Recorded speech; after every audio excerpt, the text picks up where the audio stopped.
आज का जो टॉपिक होगा वो डीसी सर्किट से रिलेटेड है।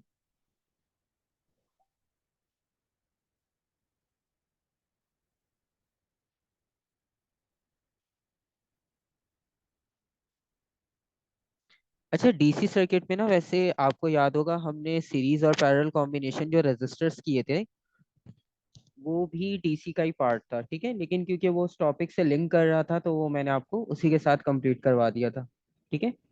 क्योंकि पूरा करने के बाद जब आप फिर अभी वापस उसको करते तो फिर आप कहते कि हम उसी वक्त कर लेते साथ ही तो इजी रहता। तो उसका कोई मसला नहीं, क्योंकि हमने तो कंप्लीट सिलेबस कवर ही करना है। तो डीसी सर्किट में अब जो हमारे पास इंपॉर्टेंट कॉन्सेप्ट है, सबसे पहला, वो सबसे पहला इंपॉर्टेंट और मेजर टॉपिक है आपके पास इंटरनल रेजिस्टेंस का। आपको याद होगा लास्ट टाइम हम डिस्कस कर रहे थे रेजिस्टेंस। उसमें मैंने आपको बताया था कि कुछ कंडक्टर्स होते हैं, जिस तरह रेजिस्टिविटी का कॉन्सेप्ट हम डिस्कस कर रहे थे। तो इसी तरह से जब आप बैटरी यूज करते हो तो बैटरी की एक अपनी रेजिस्टेंस होती है, और बैटरी की अपनी रेजिस्टेंस को हम कहते हैं इंटरनल रेजिस्टेंस।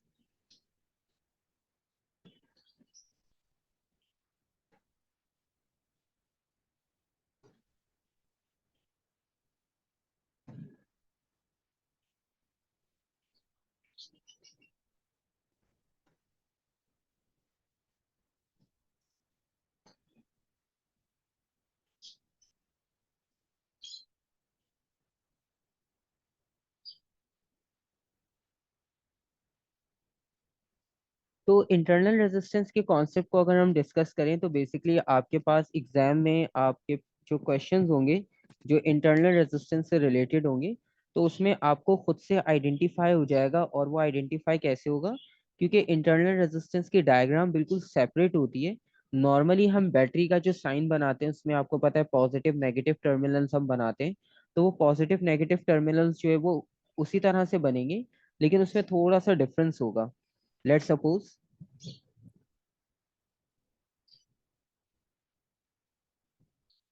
अगर हमने ये बैटरी का सिंबल यूज किया है, ठीक है,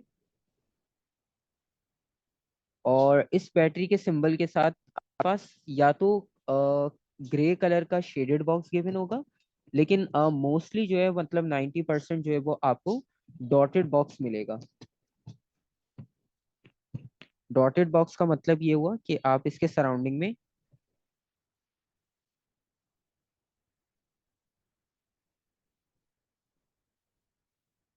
इस तरह से डॉटेड बॉक्स मिलेगा। इससे आपको ये आइडिया हो जाएगा कि जो क्वेश्चन है वो इंटरनल रेजिस्टेंस का है।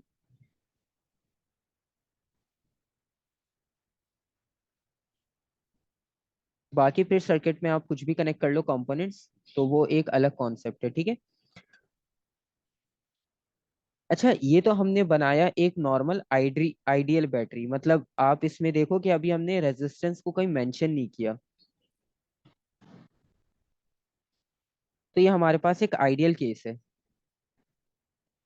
मतलब आइडियल केस ये कि आपके पास बैटरी में बिल्कुल भी रेजिस्टेंस ही ना हो, जो कि पॉसिबल नहीं है, क्योंकि आपको पता है जब कंडक्टर की अपनी रेजिस्टेंस होती है, ठीक है, तो इसी तरह आपके पास जो है वो बैटरी की भी अपनी इंटरनल रेजिस्टेंस होगी। अब बैटरी की जो अपनी इंटरनल रेजिस्टेंस है, तो उस इंटरनल रेजिस्टेंस को मेंशन करने के लिए आप इस डॉटेड बॉक्स में इस बैटरी के साथ सिर्फ एक रेजिस्टर शो कर दो, तो आपका सर्किट हो जाएगा कंप्लीट। और वो इस तरह से कंप्लीट कर लेंगे।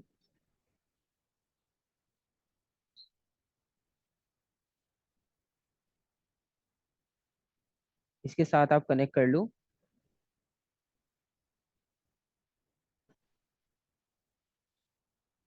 रेजिस्टर, ठीक है। अब इससे आपको बिल्कुल क्लियर होगा कि आपके पास जो बैटरी की रेजिस्टेंस है हम उसे रिप्रेजेंट कर रहे हैं।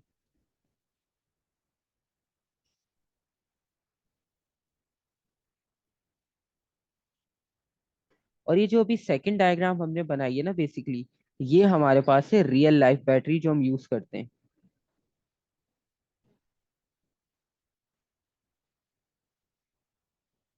क्योंकि रियल लाइफ में ऐसा पॉसिबल है कि आपके पास जो है वो रेजिस्टेंस के साथ हम सर्किट में उसे कनेक्ट कर रहे हो। ऐसा तो कभी भी नहीं हो सकता कि 100% एफिशिएंट हम डिवाइस यूज कर लें, ठीक है। क्लियर है यहाँ तक? कोई कंफ्यूजन?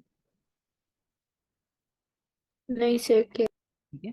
और इसको आप अगर नंबर वाइज कंपेयर करो तो लेट सपोज, तो आपके पास जो है वो 9 वोल्ट आपने ईएमएफ सप्लाई किया और आपको वोल्टेज कितना मिला, 9 वोल्ट। 9 वोल्ट। तो ये हो गया आइडियल केस, मतलब कुछ भी वेस्ट नहीं हुआ, सब आपको एज इट इज कंप्लीट मिल गया, जो कि ऐसा पॉसिबल नहीं है। अगर हम रियल लाइफ में देखें तो रियल लाइफ में होगा ये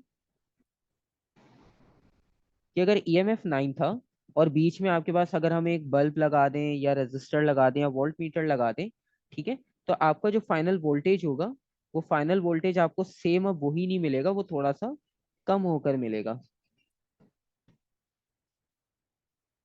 मतलब एक रफली वैल्यू लिख रहा हूँ, कोई फाइनल या एग्जैक्ट वैल्यू नहीं है, ठीक है।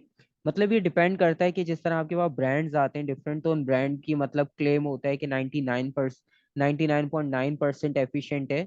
तो 99.99% एफिशिएंट होने का मतलब है कि अगर 9 वोल्ट हम सप्लाई कर रहे हैं तो वो डिवाइस आपको आउटपुट भी 8.9 दे देगी, ठीक है। तो ये सारी चीजें होती है, तो खैर एफिशिएंसी पे डिपेंड करता है, लेकिन हमें पता है कि अराउंड 75-80% जो है वो एफिशिएंट चीजें हमारे पास नॉर्मली चल जाती हैं। तो अब बेसिकली हमने कॉन्सेप्ट ये देखा अभी इस पूरे सिनेरियो में, और वो कॉन्सेप्ट ये था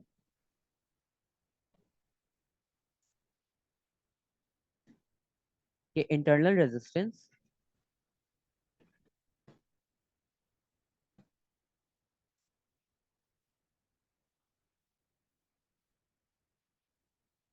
is the resistance of the battery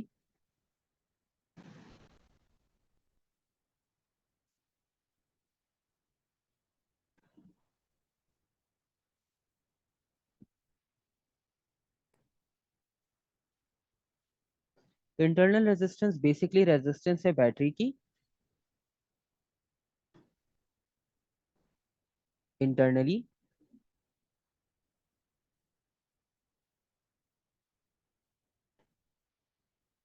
और उसका इफेक्ट ये होगा that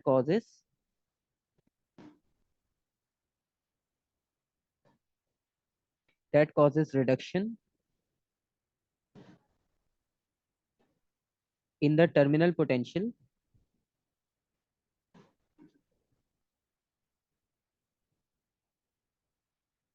potential difference across the source.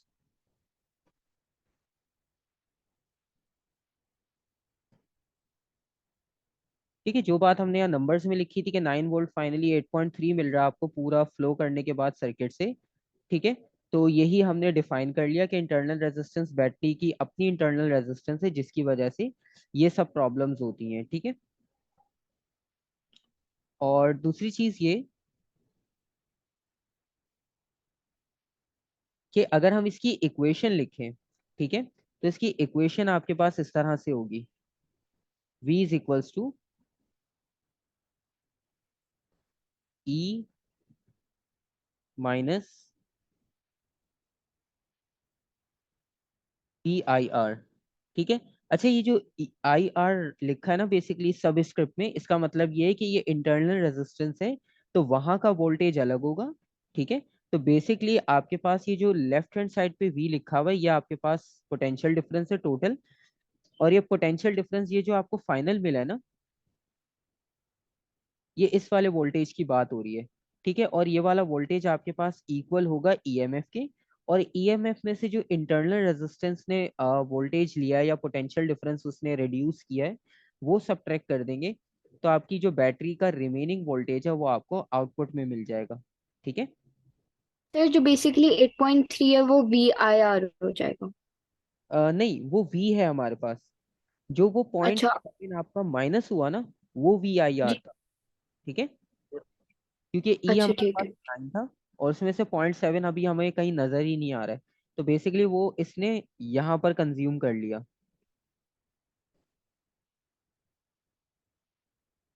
ठीक है। तो वो 0.7 इसने कंज्यूम कर लिया, तो ये आपके पास फॉर्मूला है। और फर्दर अगर आप इस फॉर्मूला को एक्सपेंड करते हो तो आप इसे आई आर भी लिख सकते हो।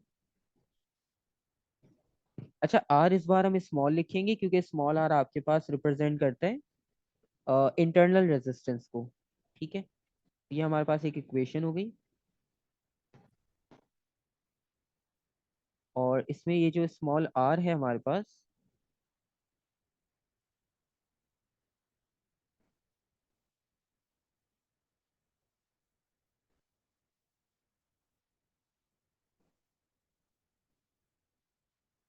ये इसकी इंटरनल रेजिस्टेंस है। ठीक है,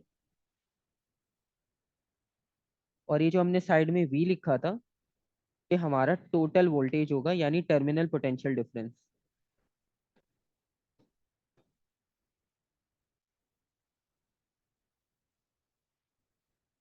ठीक है,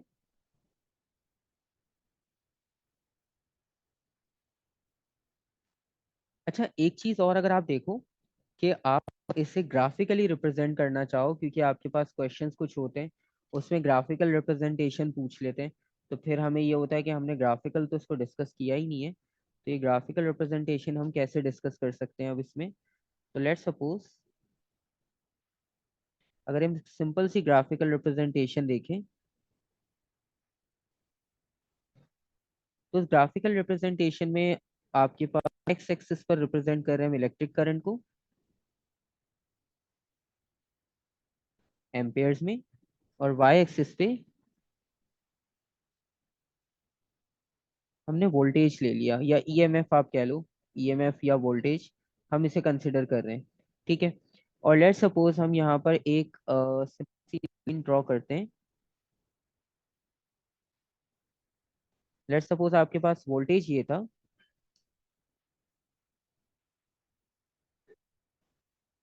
और आपके पास ये इनिशियल आपकी ग्राफिकल रिप्रेजेंटेशन बनी। ठीक है, और एक और लाइन हम इसी पॉइंट से मार्क करते हैं।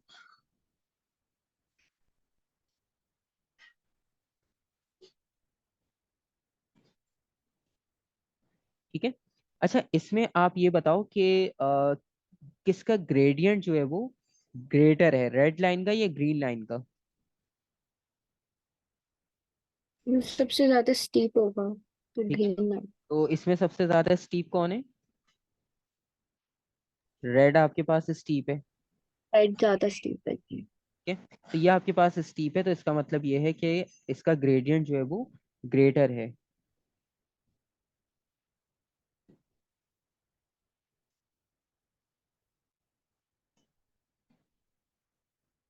अच्छा बेसिकली हम क्वांटिटीज देखें तो वाई एक्सिस पर वी है, एक्स एक्सिस पर आई है, तो इसमें से आपको जो स्लोप मिलेगा या ग्रेडियंट मिलेगा बेसिकली, तो वो ग्रेडियंट या को रिप्रेजेंट करेगा इंटरनल रेजिस्टेंस को। ठीक है, स्मॉल आर इंटरनल रेजिस्टेंस, तो इस ग्राफ में से जो ग्रेडियंट आपको मिलेगा तो वो इंटरनल रेजिस्टेंस को रिप्रेजेंट करेगा। और इन शॉर्ट आपको एक चीज और यहाँ से क्लियर हो रही है कि जितना स्टीप ग्राफ होगा उतनी ग्रेटर आपके पास इंटरनल रेजिस्टेंस होगी। ठीक है, तो मोर ग्रेडियंट मीन्स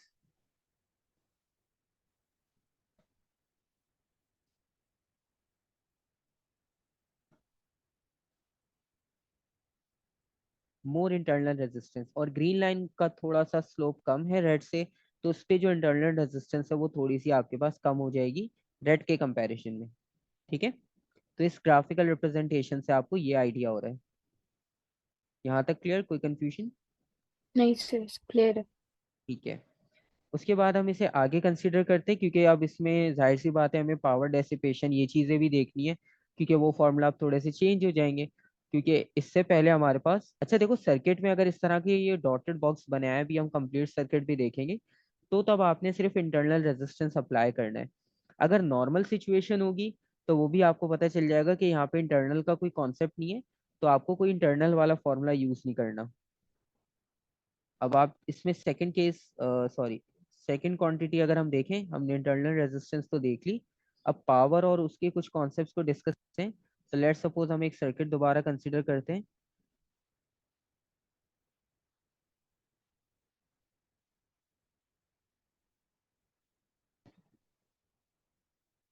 ये इंटरनल रेजिस्टेंस है,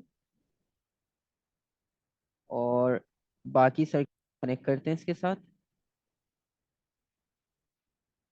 अच्छा पेपर में जरूरी नहीं है ऐसे अलग से बना हुआ है, क्योंकि उसमें आपको पता है ब्लैक एंड वाइट होता है। तो वो सिर्फ बॉक्स इसलिए बनाते ताकि आपको खुद से आइडिया हो जाए कि यहाँ पर इंटरनल रेजिस्टेंस का कॉन्सेप्ट है।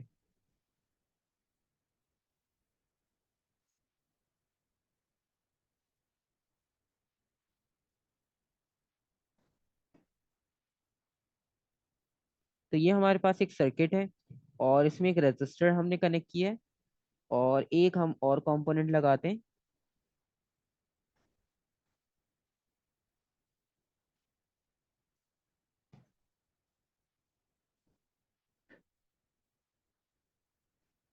Volt meter. ठीक है, ये हमारे पास कंपोनेंट्स आ गए।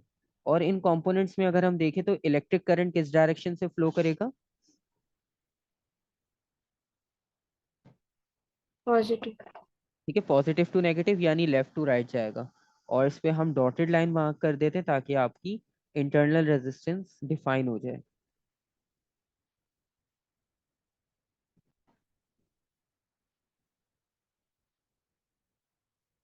वैसे उसमें स्मॉल आर लिखा हुआ है तो पता चल रहा है कि इंटरनल रेजिस्टेंस की बात हो ही रही है यहाँ पर। और इसमें हम कुछ क्वांटिटीज लिख लेते हैं। लेट सपोज ईएमएफ हमारे पास 9 वोल्ट का है। ठीक है, और जो बैटरी का अपना रेजिस्टेंस या वोल्टेज होगा उसको हम वी आर से रिप्रेजेंट कर लेंगे यानी इंटरनल रेजिस्टेंस। और जो,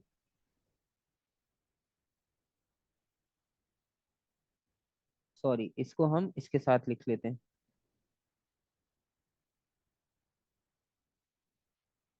जो टोटल वोल्टेज होगा, ठीक है, वो ईएमएफ के साथ हमें मिल जाएगा। और जो हम इंटरनल रेजिस्टेंस की बात करें उसके वोल्टेज को हम V1 कंसिडर कर लेते हैं। और जो आपका एक्सटर्नल रेजिस्टर लगा हुआ है उसकी वोल्टेज को हम V2 कंसिडर कर लेते हैं। ठीक है, और आपको पावर डेसिपेशन का फॉर्मूला याद होगा, P is equals to, I square R. ठीक है, तो पावर डेसिपेशन का ही हमने फॉर्मूला किया था, P is equals to I square R. अच्छा, अब आप ये बताओ कि जो इंटरनल रेजिस्टेंस है और जो एक्सटर्नल रेजिस्टर है, अगर हम इन दोनों रेजिस्टर्स को देखें तो इनका कॉम्बिनेशन सीरीज में या पैरेलल में? ये जो V1 और V2 है ना, V2 है। ठीक है, सीरीज पे है सर।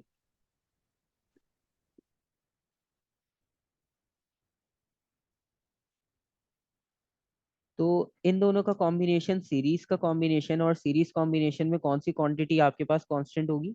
इलेक्ट्रिक करंट या potential difference? Current. Current constant होगा, तो वोल्टेज अगर हमें फाइंड करना है तो हम क्या करेंगे कि इंडिविजुअल को सम करेंगे। तो हमें टोटल वोल्टेज चाहिए, तो हम इंडिविजुअल वोल्टेज को सम करेंगे, V1 प्लस V2। और इन शॉर्ट अभी हमने ऊपर भी लिखा कि जो VT है बेसिकली वो ईएमएफ को रिप्रेजेंट कर रहा है। तो इसकी वैल्यू तो ईएमएफ के इक्वल ही आनी चाहिए। और जो V1 है वो इंटरनल रेजिस्टेंस के साथ है, तो वो IR हो जाएगा। और जो V2 है वो एक्सटर्नल के साथ है, कैपिटल R लिख देंगे बस। ठीक है, ताकि इंटरनल और एक्सटर्नल में डिफरेंस रहे, वरना दोनों एक जैसे होंगे तो फिर इक्वेशन में लिखकर आप बता नहीं पाओगे, तो फिर सबस्क्रिप्ट में लिखना पड़ेगा। फिर वो एक प्रॉब्लम हो जाती है सबस्क्रिप्ट में। तो ये आपके पास कॉन्सेप्ट है। ठीक है, और इसमें से हम इसमें कॉमन ले लेते हैं, जो क्वांटिटीज कॉमन आ रही हैं, आई कॉमन आ रहा है।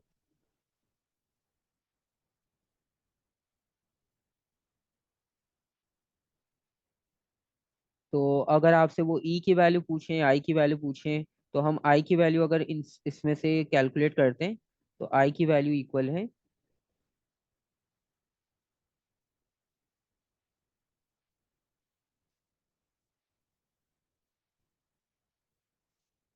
R+R। ठीक है, ये आपके पास आई की वैल्यू हो गई। ठीक है, और इस वैल्यू को अगर हम सब्सटीट्यूट करते हैं इक्वेशन 1 में, ठीक है, तो इक्वेशन 1 में क्या चेंज आएगा?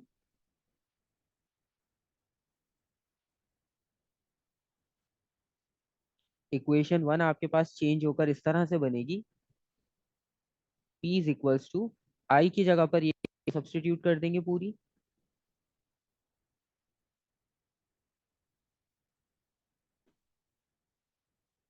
ई over R plus R into R. ठीक है, और हम इसके स्क्वायर को इंडिविजुअल कर लेते हैं।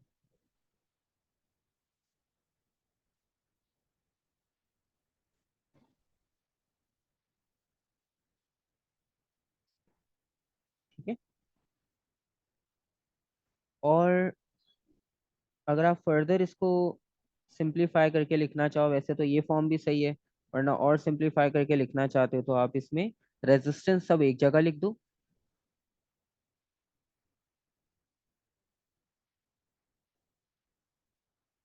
ये सब रेजिस्टेंस आ गई, और ये आ गया ईएमएफ का स्क्वायर। ठीक है, ये फाइनल इक्वेशन आपकी हो गई पावर डिसिपेशन की। ठीक है, तो अगर वो आपसे ड्राइव करने को भी कहे, या वो आपको ये कहे कि आप इन क्वांटिटीज को यूज करते हुए और इन सिंबल्स को यूज करते हुए आप ये प्रूफ करके दिखाओ, तो ये प्रूफ भी आपके पास आ गया। ठीक है, ये आपको आइडिया हो गया कि हमने प्रूफ भी कैसे किया है। ठीक है, यहाँ तक कोई कंफ्यूजन? नहीं सर, क्लियर है। ठीक है, और आपको पता है कि अगर आइडियल सिचुएशन होती तो इंटरनल रेजिस्टेंस बिल्कुल जीरो होती, लेकिन आपको पता है कि आइडियल सिचुएशन नहीं है, रेजिस्टेंस आपके पास कुछ ना कुछ वहां पर गिवन होगी, तो जिसकी वजह से आपकी वैल्यू वहां पर वेरी करती रहेगी। ठीक है,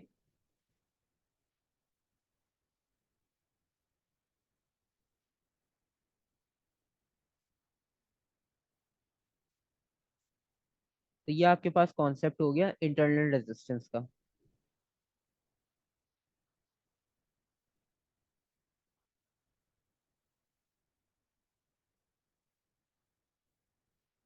अच्छा, हम अब क्वेश्चन कंसीडर करते हैं इंटरनल रेजिस्टेंस से रिलेटेड, ताकि आपको आइडिया हो जाए कि इसको हमने फॉर्मूला में यूज कैसे करना होगा।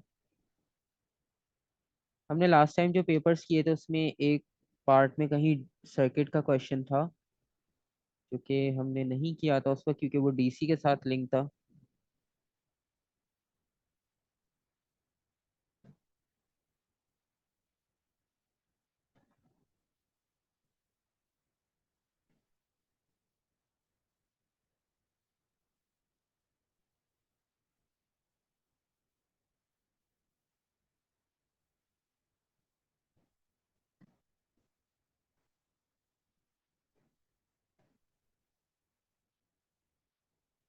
ठीक है, हम ये वाला क्वेश्चन ट्राई करते हैं।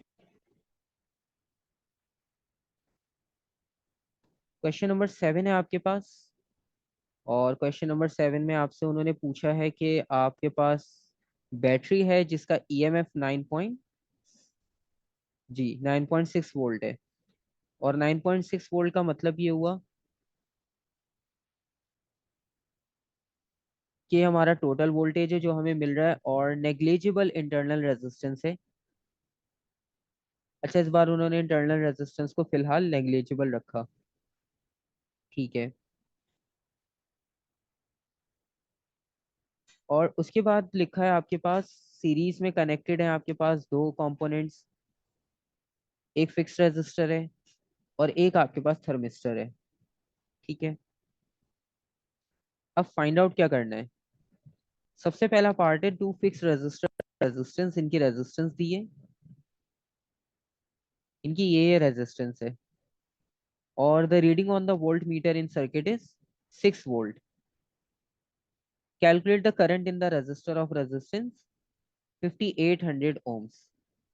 तो 5800 ohms में आपने करंट कैलकुलेट करना है। ठीक है, तो फॉर्मूला क्या यूज करेंगे हम सबसे पहले।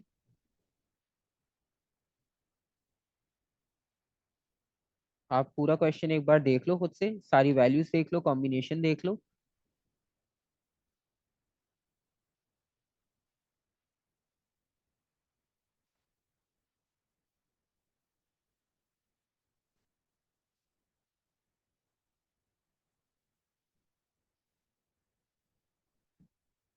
अच्छा, एक आपके पास ये वाला फिक्स रेजिस्टर है, और दूसरा जो है वो ये वाला फिक्स रेजिस्टर है। और आपको कॉम्बिनेशन पता चल रहा है कि इनका सीरीज है, क्योंकि यहाँ से करंट फ्लो होगा, तो आर और दोनों आर सीरीज में, और ये जो थर्मिस्टर बीच में लगा ये भी सीरीज में। वोल्ट मीटर तो हमेशा आपको पता है पैरेलल में ही लगता है, तो वो तो पैरेलल में ही लगेगा, उसको हम सीरीज में नहीं लगा सकते। ठीक है। तो अब यहाँ पर आपने कैलकुलेट करना है करंट, जो कि आपको यहाँ पर मिलेगा। ठीक है। तो आपको इतना तो पता है कि सीरीज कॉम्बिनेशन है। ठीक है, सीरीज कॉम्बिनेशन को यूज करते हुए आपने कॉन्सेप्ट अप्लाई करना है कि करंट तो इसमें सेम होगा, वेरिएबल होगा तो कौन सी क्वांटिटी वेरिएबल होगी? वोल्टेज। वोल्टेज। तो अभी जिस तरह हमने एग्जांपल डिस्कस की, तो आपको उससे यहाँ भी हेल्प मिल रही है कि जिस तरह से हमने यहाँ पे ड्राइव किया, ठीक है, यहाँ भी सेम उसी तरह का सिनेरियो, बस इस रेजिस्टेंस के साथ एक और रेजिस्टेंस लगा दो, तो वो दोनों आपके पास सीरीज में हो जाएगी। क्योंकि इस बार इंटरनल रेजिस्टेंस नहीं है, तो उसकी जगह उन्होंने एक और एक्सटर्नल रेजिस्टेंस दे दिया, तो दोनों काम सेम ही आपके पास प्रोसेस में हो रहे हैं। तो टोटल आपका वोल्टेज कितना था? 9.6। और V1 की वैल्यू कितनी है? अच्छा, V1 अब हमारे पास क्या होगा, ये वाला V1 हो जाएगा। ठीक है, क्योंकि वोल्ट मीटर से एक रीडिंग मिल, इंटरनल रेजिस्टेंस तो इस बार है नहीं, और बाकी जो रेजिस्टेंस होगी वो, जो वोल्टेज होगा वो हम इसको कंसिडर करेंगे। ठीक है, क्योंकि हमारा जो मेन पर्पज है वो 5800 है, तो 5800 पे हमने वोल्टेज फाइंड आउट करना है basically, sorry electric current find करना है। V1 आ गया 6.0, और V2 के लिए हम सिंपल लिखेंगे I इंटू आर, और वैल्यूज आपके पता है, आप वैल्यू सब्स्टिट्यूट करो। 9.6 इज इक्वल्स टू, करंट की वैल्यू अननोन है और आर की वैल्यू कितनी है? 5800।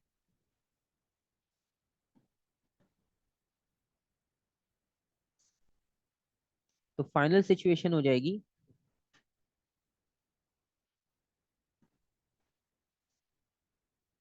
9.6 minus 6.0 divided by 5800। Final answer.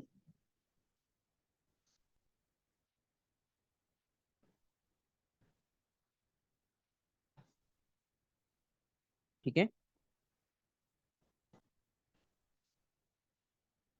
क्योंकि बस आपने देखा कि सीरीज कॉम्बिनेशन है तो करंट सेम होगा, वोल्टेज वेरिएबल होगा, तो वोल्टेज वाला आपने कॉन्सेप्ट अप्लाई किया।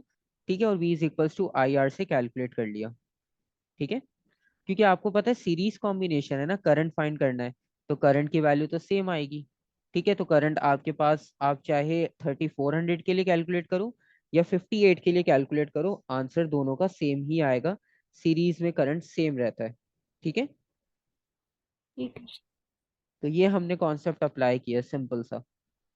नेक्स्ट पार्ट में वो कह रहे हैं कि रेजिस्टेंस ऑफ द थर्मिस्टर आपने फाइंड आउट करनी है।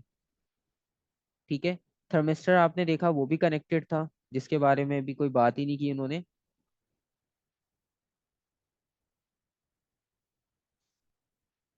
तो इस थर्मिस्टर की अगर हम बात करें, तो ये भी वैसे तो सीरीज में लगा हुआ ही है, और सीरीज में लगा होने का मतलब ये है कि हम दोबारा से अगर सेम प्रोसीजर फॉलो करें कि 9.6 प्लस, अब आप देखो करंट की वैल्यू सेम है, जर्नल आप सोचो, तो फॉर्मूला क्या लगना चाहिए? लेट सपोज एक रेजिस्टर होता, आप क्या फॉर्मूला यूज करते?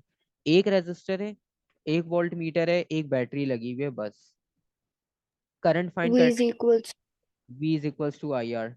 ठीक है,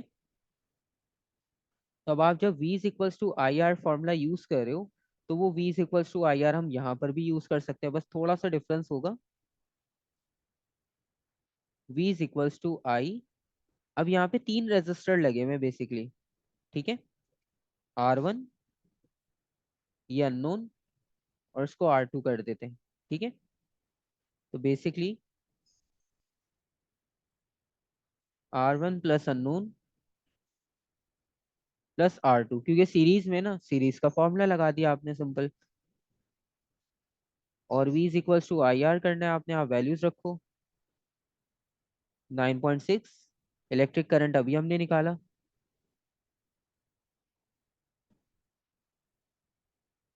रेजिस्टेंस की वैल्यूज होंगी 3400,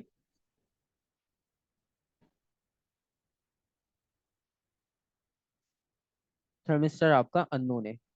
बेसिकली आपके पास ये 6.2 वहां पर डिवाइड होगा, ठीक है। और जब हम इसे ऐड कर लेंगे 3400 और 5800 को, तो ये बेसिकली मल्टीप्लाई हो रहा है, तो ये भी वहां जाकर डिवाइड हो जाएगा, ठीक है। सॉरी, ये वहां जाके सब्ट्रैक्ट हो जाएगा क्योंकि ये तो एडिशन में ना।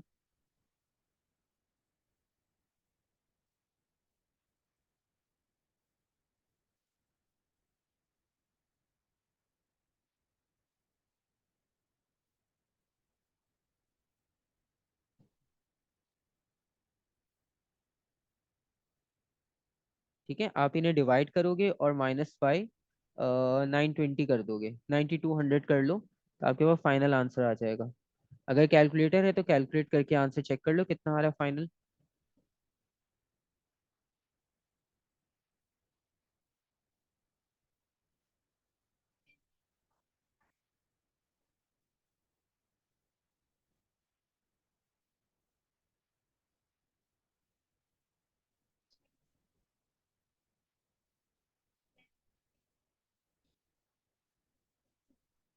कैलकुलेट करो।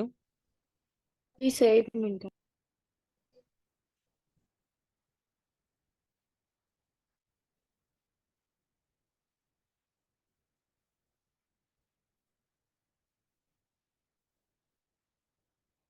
Sir 6.3 multiply by 10⁻³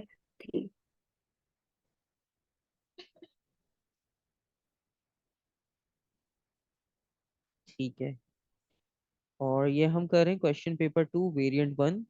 question paper 2 variant 1,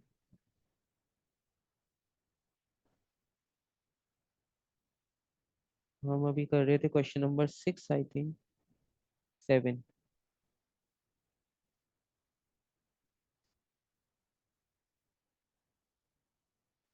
ठीक है, हमने 6.2 एक्सपोनेंट -4 कैलकुलेट किया, सही है। 6.3 एक्सपोनेंट 3, 6.3 एक्सपोनेंट 3, ठीक है। ये हमारे पास मार्किंग स्कीम में भी आंसर वेरीफाई हो गया। और सेकेंडली अगर हम फर्दर देखें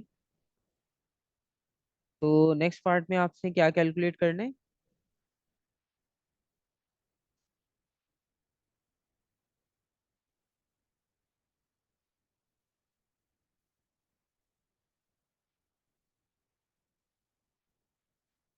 नेक्स्ट में लिखा है कि इनिशियल एनर्जी जो स्टोर की आपने वो थी 2.6 एक्सपोनेंट 4 जूल्स। और उसके बाद ये कि assume that the EMF of the battery is constant or final energy stored in the battery after the charge of 330 C has moved through it. So basically अब आपके पास बैटरी जो है वो उसका इनिशियल एनर्जी तो गिवन है यहाँ पर, और फाइनल में बस उन्होंने आपको बता दिया कि इतने चार्ज थे। फाइंड आउट क्या करना है, फाइनल कितनी एनर्जी स्टोर की आपने वो बताना है, ठीक है। तो फॉर्मूला आप क्या यूज करोगे। पहले अगर हम एनर्जी निकालेंगे तो V = W/Q। ठीक है, और उसको कैसे आप यूटिलाइज करोगे यहाँ पर। उन्होंने फाइनल एनर्जी का कहा है ना, तो इनिशियल एनर्जी उन्होंने क्वेश्चन में दी हुई है। जी तो जो 9.6। वोल्टेज उन्होंने क्वेश्चन में जो पहला वाला जो पार्ट था उसमें से करके मल्टीप्लाई कर दें। बिल्कुल, तो आपके पास इतने जो से इनिशियल में वोल्टेज था वो 9.6 था, ठीक है। तो हम 9.6 को, क्योंकि आपके पास यहाँ पर जो कॉन्सेप्ट है वो energy supply per unit charge का होगा, तो बेसिकली आप एनर्जी सप्लाई कितनी कर रहे हो यहाँ पर 9.6, तो जो फाइनल एनर्जी है बेसिकली उसमें 9.6 को आप मल्टीप्लाई कर दोगे 330, ठीक है। और 330 से आप इसे मल्टीप्लाई कर लोगे तो फाइनल आंसर आपका कितना आ जाएगा।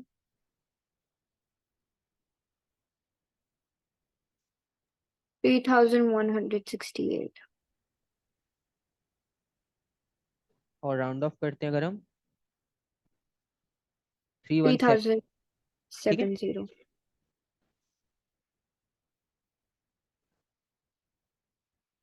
अच्छा, अब ये तो आपने कैलकुलेट की एनर्जी।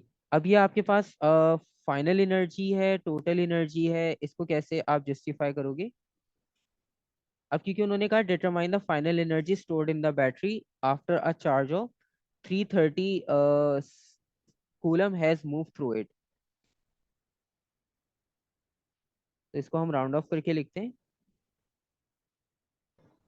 70 जूल्स। ठीक है। तो अब बेसिकली आपके पास कॉन्सेप्ट इस तरह से आएगा कि जो एनर्जी स्टोर्ड हुई है उसको हम कैलकुलेट करेंगे।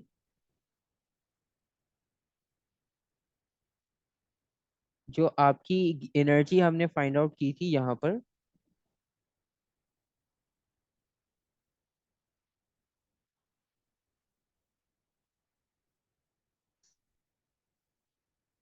ये वाली।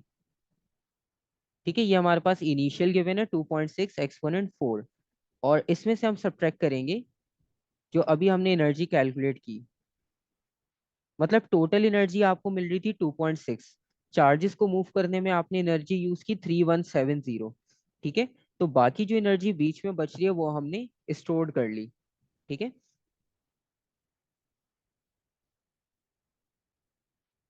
ये एनर्जी हमें टोटल मिली,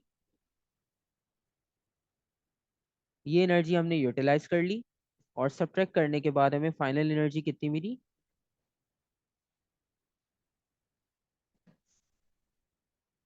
2.3 एक्सपोनेंट 4। ठीक है।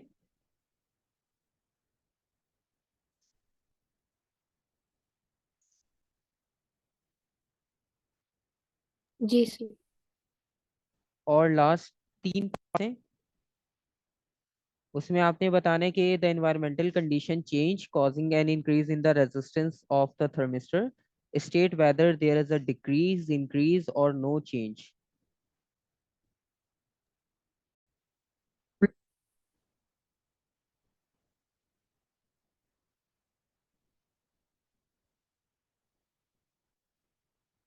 अच्छा, तो आप लास्ट पार्ट में क्या एक्सप्लेन कर रहे थे? सर अगर इंक्रीज इन रेजिस्टेंस होगा तो करंट डिक्रीज करेगा, और टेम्परेचर भी डिक्रीज करेगा, और वोल्टेज सिर्फ इंक्रीज करेगा। ठीक है। तो बेसिकली हमने एनवायरमेंटल कंडीशंस चेंज की और आपने कहा कि टेम्परेचर आपका डिक्रीज करेगा, ऐसे ही? जी ठीक है, थर्मिस्टर का आपके पास टेम्परेचर जो है वो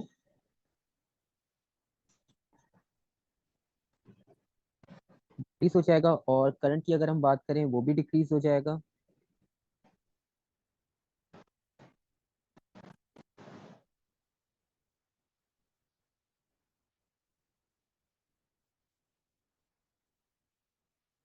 और the potential difference across the thermistor sir वो इंक्रीज करेगा। इंक्रीज करेगा, क्योंकि उन्होंने मेंशन किया था कि रेजिस्टेंस थर्मिस्टर की इंक्रीज हो रही है। तो रेजिस्टेंस के साथ जो है वो पोटेंशियल डिफरेंस इंक्रीज करता है, और पोटेंशियल डिफरेंस इंक्रीज करने का मतलब ये हुआ कि जो हमारा टेम्परेचर होगा वो टेम्परेचर डिक्रीज हो जाएगा। टेम्परेचर डिक्रीज होने की वजह से